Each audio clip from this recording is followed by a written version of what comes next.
Bandiraɓe hande gonɗen ɗo ko e nder Matam gonɗen koye damal tribunal mo Matam bandiraɓe hewɓe ma paam tigui rigui wona certificat de mariage addi men ɗo walla ƴewde juddu addi hen ɗo henna hande ko won ñawore e fonde wadde fodde sukaɓe jeetato jeeyaɓe e commune Ndendori e commune mo Hamady Hounare hen jeegomo ko Hamady Hounare naaɓe hen ɗiɗo jeeya ko wuuro ene wiye Ndendori waɗi ɗum noon ko caɗele ɗe ganduɗa ɓe keeɓi ɗumen saabi ɗum ko won koɓe namdoto ko fati e fodde mabɓe e phosphate gonɗo e nder diwan mo Matam ɓe mbaɗi manifestation mabɓe e Gadano ɓe mbaɗi ɗum ko le 5 8e mois 2020 toon e Hamady Hounare e nder diwan o manifestation mabɓe e ɗiɗaɓo woni manifestation pacifique hollirde minen de wonko min poti hebde manam min keɓani ɓe mbaɗi ɗum ko le 39e mois 2020 ko on noon waɗi caɗele waɗi caɗele ɗe ganduɗa ɓe lurdi e ɓe ganduɗa kañumen poti rokkirde autorisation ɓe lurdi e ɓe ganduɗa kañumen tigui mana poti hufde manifestation o ha waɗi hen gañiɓe waɗi hen ko bonna waɗi hen noon sukaɓe e jeetato ɓe ganduɗa juuɗe ene pawa e dow munen ko hande ɓe jogori ñawede ɗo hen e tribunal mo Matam so tawi Allahu lamɗo newni ɗo e ɓoyde kala ko wawi hen wonde ɗum mamin ndewiɗo kala ko wawi hen wonde gandon gueɗe ɗe holno jogori yarude bandiraɓe ha yesso ko lawol caggal nde jaltuɗen e ñawore hande nde beele ɗo ɗo yarete ndi wiya yon jaa on dañi hen satisfaction eyyi walla ala caggal nde guinnirɗa eyyi ko waɗi fof ko julde yettade Allah e julde Nelaɗo sallallah alih w sallam e jarnade kadi jinnaɓeɓe e halifa diineɓe e halifa aadaji e joom wuuroɓe ɓe foof e population Hamady Hounare e Ndendori contribution mabɓe e engagement mabɓe e participation mabɓe ha ummade ha localité o arde ha Matam tribunal pour hawrade e ñawore nde vraiment amin belti hen no fewi so ɗum ɓenni ñawore nde waɗama min keeɓi hen satisfaction min keeɓi hen beelam par ce que caggal nde ñawa tribunal wi heɓani preuve kene nagga en heɓani preuve kene soka en donc so au profit du doute o firti ko ɓe gala hen preuve ɓe gala hen koɓe poti tumade min wiide e koye manifestation min jeeya ou bien ala min jeeyaka e manifestation he par ce que ɓe gala preuve uji ko ɗon ñawore nde haadi beele ɗo ɗo yarate o dartini ko ƴewannoɗon ko walla combat o ko waɗi continuer bon wiide combat o dartima ene yaawi taw yaawi min mbawi wiide combat o dartima joni par ce que ko laawol puɗɗiɗen ɗo puɗɗiɗen noon min mbaɗama stoppé mamin dutto caggal pour mieux sauter firti hol ɗum hay so miɗa mbatta mamin battu e laawol e dow laawol quoi Dabo ari tawtorede nde ɗo ñawore holko on dañƴa hen an hoorema eyyi Oumar Dore Coumé caggal julde Allah e julde Nelaɗo e yettude Allah yettude jinnaɓe e seeremɓe e hilifaɓe diine e hilifaɓe aada dañmi hen ko weltare par ce que koko soynano hen ko heeɓa sibi kamɓe ñawoɓeɓe ɓe mbi ɓe keɓani ko laaɓiɓe e wawde nanggude sukaɓeɓe dalilu laaɓɗo ala hen firti ko koyngal ngal sukaɓe ɓe jaɓɓi ngal ko koyngal moƴƴal kadi ɓe gudditi damal kadi haala ka hare nde nde gasani par ce que jiilotoɗen ko fodde men en ñaagay en mbiyani yen dokke ko kaake men mbiɗen yen dokke ɗum noon damal ngal ko udditi ma yimɓe jokku golle kala noon kone mbaɗa hankkadi ndewna e dow lawol par ce que so préfet jaɓani hokkude tribunal wawi hokkude autorisation ɓaɗi ɓe mbi ko yen ndewna e dow lawol ɓe kaali en nani so ɓeeto calima hokkude en tan en gara gaɓɓe ɗo ndewna e dow lawol dokke en autorisation ko kaake men jiilotoɗen 2009 ha joni haɓe ɗon liggo koɓe liggoto ko ala ko jiiɗen hen gartam eyyi donc noon kamɓe koɓe jakorino hen fof ɓe keɓani enen ko jakorinɗon hen fof en keeɓi haɗen jetta Allah noon haɗen jetta sukaɓeɓe ɓe tinnima ɓe jarama par ce que ɓe pelli jiyadi koɓe mbaɗi ɗo fof fellude jiyadi yoltude hujjaji mamira munen e jatira munen ala ko joguiɗen so wona leyɗele men ala ko joguiɗen so wona doole men ko kamɓe gari tawi en e nokkuji men ɓe poti ko jangguinde sukaɓe mecce so mbawi ɓe mbaɗa ɗumen embauchement ɓe dokka ɗumen contrat ji joom leyɗele en ɓe jooɓe eyyi ko cakkitortomi tan ko weltare mawde dañmi hen ko weltare mawmi dañmi hen par ce que en keeɓi victoire ene wayno département o fof heeɓi victoire guri ɗe ɗiɗi keeɓi victoire kamɓe sukaɓe ɓe keeɓi victoire Allah jarama on jarama yimɓe nokku o ena teeɗano gam yo keɓ fodde munen waɗi hen noon jagganoɓe ko hande wonno ñawore nde holko dañƴa e ñawore nde a heeɓi hen welema hano hannirta ni walla sinno ko an wonno fonno yarude taw wonano yaari hande ni Kume merci beaucoup bon min beltima e ñawore hande quoi te kadi kala ko jakornoɓe e ñawore nde min keeɓi ɗum hande quoi par ce que komin jinno ko tan ko l'acquittement pur et simple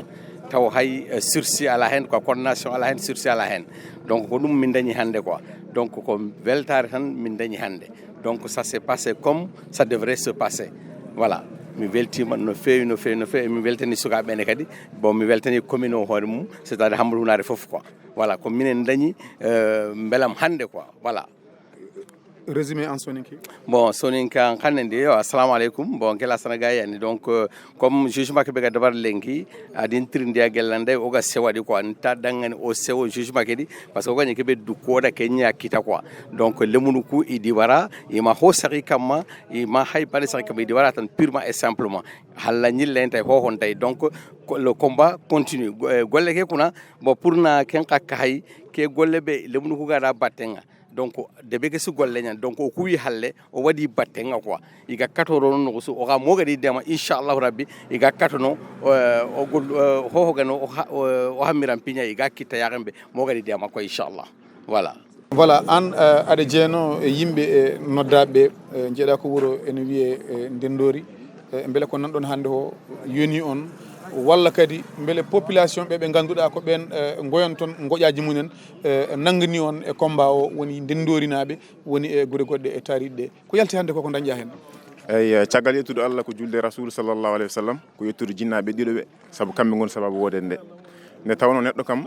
yiltoran ko hujja leydi muɗum mettino muusino kono hande vraiment hamin belti nde tawno nanguede ne muusini haɗede yaade haaji mum ne metti kadi yoltude hujja mum kadi so heeɓi ne weeli minen hamin jinno hujja leydi amen guila ko adi hande eyyi sa yi wayi noon tan ko mawɓe ɓe gonɓe jaɓani darade alay saago sukaɓe ɓe daari gam darnade leydi munen yidde hebde hujjaji munen joni noon min donki ha ronki joni Allah waɗi min nangama nangal ngal muusi kono noon vraiment hande ko yettude Allah ko yettude kadi bandiraɓe men sarankulleɓe e yettude bandiraɓe men kadi ndendornaɓe dariɓe hemɓe min jetta ndendornaɓe min jetta hunarnaɓe min jetta foof population foof min jetti ɗumen kadi hande ñalawma hande ko weltare min beltinoma hanki e heccenki kono hande ɓuuri weltade nde tawno so tawi a wone motif Allah waɗima a yalti motif e ɗum noon poɗɗa ko yettude Allah julde rasul sallah sallam e tan yettude kadi jinnama ɗiɗo ɓe kamɓe goni sababu wodede nde nde tawno minen min ɓoyinidi ɗum min keɓani hande noon Allah hokki min hebde ɗum Allah hokki min nadde hen min jalti e dow jaam ɗum noon ha joni aussi komin continuoɓe kadi taw koye dow autorisation nde wonno koye majjere min nanno min gandano kono so Allah waɗi hamin jiiguirel min gandi gumɗo wumi wumti andi ko guiri nafata neɗɗo noon saɗa naata e hunde yata waɗa andi ko ɗum woni walla aɗa andani ɗum sa andana hunde noon woto jabnade hen hamin dentini yimɓe eran mbeɗi eranga amen ganduɗa hoore ma e yimɓeɓe e sukaɓe leydi ndi woni Hammadou Hounare ndendori foof réseau de Matam foof kala kaɗa naata wiyata jogui no humpiro mawgo so tawi a alna ɗum humpiro woto jaɓat nadde hen tanka a alna ɗum ganduɗa hoore ma dalilu ma ganda jiiya autorisation mum jiiya foof mum mbawa yoltude hujjama kono so tawi wayi hon dani sa rena tan a yolat hoore ma joola bande en lefta bande en ɗum noon min jetti Allah e rasulu e nelaɗo sallah sallam Cheikh Ahmadou Tidiane assalamu aleykum min ko Modou Diallo ndendori ko adi fof mi salmini on Allah waɗi hande ñaworde ko hande wonno nde gase dow jaam en jetti Allah noon en jetti jinnaɓe en jetti ɓe gondunɗe ngaaɓe kamɓe foof mo limto juuma en jetti kadi bandiraɓe meɗen hunarnaɓe en daari men kaadi darde tata ko gonga jinnaɓe ɓe daari men guila hanki guila min nanga ha fayande ɓe daari men feewi tata ko gonga min hade min jettinde jinnaɓe amen ndendurnaɓe arɓe gaɓe mawɓe amen arɓe gaɓe ko wayno jawuri e baba men Sise en e Dabo en kamɓe foof min jetti Allah min jettiɓe ay hunde muusi ko gonga kono noon no haalapulaar ke wiide o tan ha yeeso ko lawol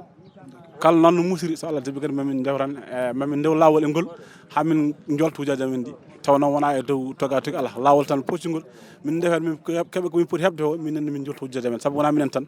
min joltanta hujjaji furankoɓe foof walla mbiyen diwana foof ko ɗum ɗo wonno jinnama haalde a jarama voilà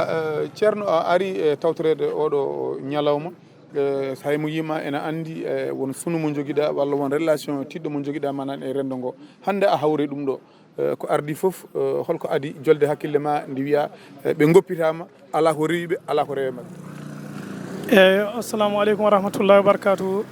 caggal yettude Allah e julde e nelaɗo men Mouhammadin sallllahu alayhi wa sallama aywa ko salminde dennangal arnoɓe tawtorede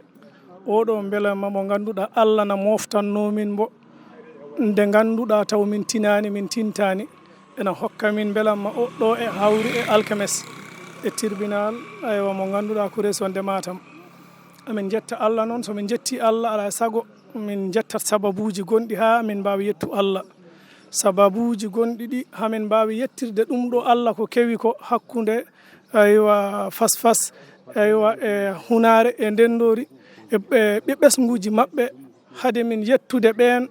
ɓe ganduɗa ena goni toon to fas to walla ɓiɓɓel diwan o foof min jettata ko Allah min jetta nelaɗo sallama min jetta ceerno Alaji Ammady Badiaga min jetta ceerno Hamsatou Talla min jetta Lengue Badiaga so caggal yettode mabɓe nde mi rutto mi yetta dendagal jakitenaɓe dendagal jaabinaɓe kay mi yetta jaabinaɓe e daramenaɓe e dendagal tan Hammady Hunare fodde mabɓe e darde mabɓe ko ɗum kewi ko aywa mi ruttano yettode ɓurde towtude e ɗeɗo golle ko jani ko holden yettude colonel Cissé mo ganduɗa ko kanko woni colonel région ngaji tati ɗi